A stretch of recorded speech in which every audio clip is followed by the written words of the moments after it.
in ghosts. And I'm not talking about those weird things that throw on white sheets and poke holes in them so they can see. Not those ghosts. I'm talking about real ghosts. The ones that you cross paths with and have no idea that they are ghosts. In their defense, they do leave you with bits and pieces of clues about who they are, or what they are, but we are too stuck in our own worlds that we don't even realize that there is a world outside ours. And beings from that world come to ours, sometimes to perhaps settle some old scores and to let their loved ones know that they are okay. Are you scared already?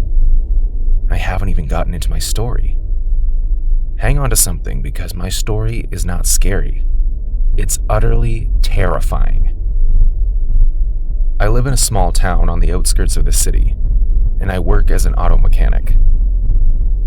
If I say so myself, I'm the best at what I do, and that is why in the entire city, I am the go-to auto repairman. I see new clients every day, and I have my hands full. But deep down, I know I'm a good man with a good heart, and I have never wronged anyone. I also have a deep sense of loyalty and responsibility. Now that I think about it, maybe that is why she chose me. Okay, before I confuse you or further scare you, remember what I mentioned about ghosts? I'm sure by now you have figured that I met one. But this story is not going to end the way you think. Yes, I met a ghost, and it was by far the most terrifying, revealing, and creepy thing I have ever experienced in my life. It all started one late night. Like I said, I had a lot of work to do, so I worked late at night a lot. I was working on a BMW, and I finished work on it quite late. The client was to come pick it up by 9 a.m. the next morning, and by 4 a.m., I was done with the car. But it was pretty late, and I had to make sure the car was in good condition before I retired for the night. So that late at night, I decided to take it for a test drive. If I'm being honest, I needed to get out of the workshop anyways, and I needed to simply just get a breath of fresh air. I had been cooped up in the workshop all day, and I knew the drive would do me some good. I got into the car and drove out of the workshop. I decided to drive towards the city, which was about 30 minutes away. I filled in some gas, and I was on my way. The roads were pretty empty and lonely, and there was no single vehicle in sight. I sighed and enjoyed the drive. The good news was that the car was doing really well, but the bad news was that I started to get worried a bit. The euphoria of the drive was out of my system, and now I had returned to reality. What if someone decided to rob me and take my car? That and 100 other scenarios played in my head, and although I had just gotten to the city, I had had enough. I made a U-turn, and in a few moments, I was headed back to my workshop, driving as fast as I could to dissuade anyone from having any silly ideas. After some time, I decided I was just being paranoid and decided to slow down. There was no danger lurking, and I was just worried for nothing. I decided to drive slower, but I was guarded, just in case.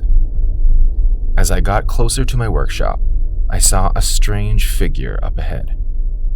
My first instinct was to turn off my headlights and park by the side of the road. It was still dark, so I would be hidden.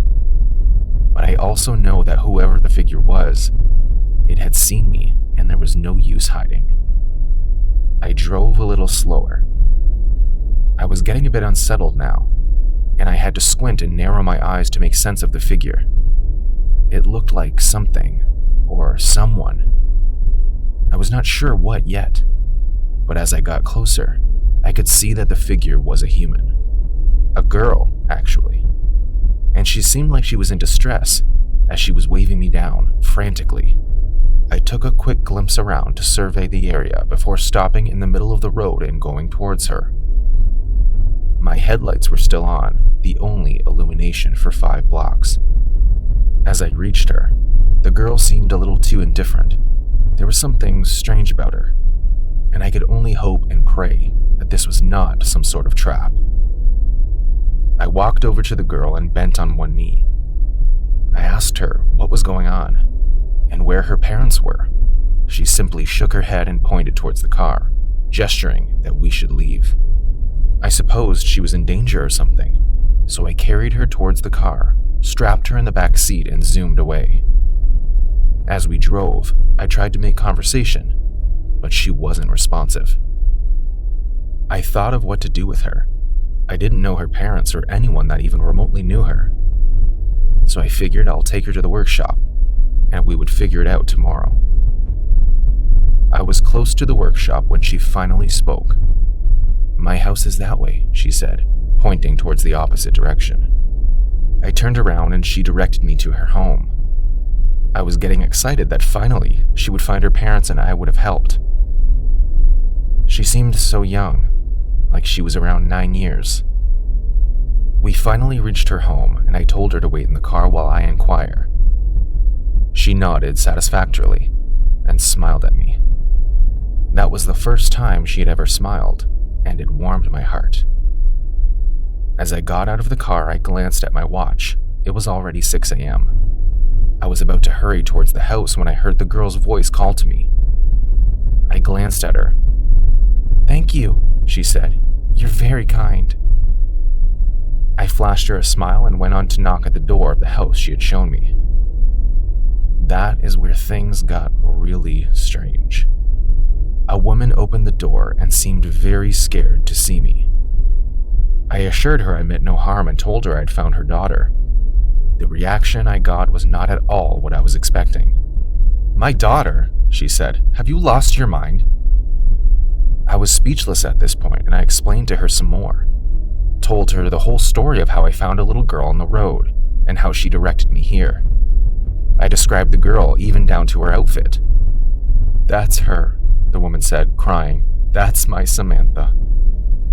She followed me to the car to get the girl, and nothing prepared me for what I saw next. The girl was gone. The woman broke down again, crying, and invited me inside. There, she told me Samantha was her daughter, and the girl I had described was truly her daughter. But she had died 10 years ago. She showed me pictures of Samantha, and my hands were shaking. I didn't know what to make of this, and I was more confused than scared. "You must have a good heart," the woman said. "Samantha chose you." That was a week ago, and I thought that was the weirdest thing that would ever happen to me. I went back to my business still thinking about Samantha and the events of that night. Also, what did her mother mean by she chose me? If I'm being honest, I was petrified. I had seen a ghost, literally, and spoken to a ghost.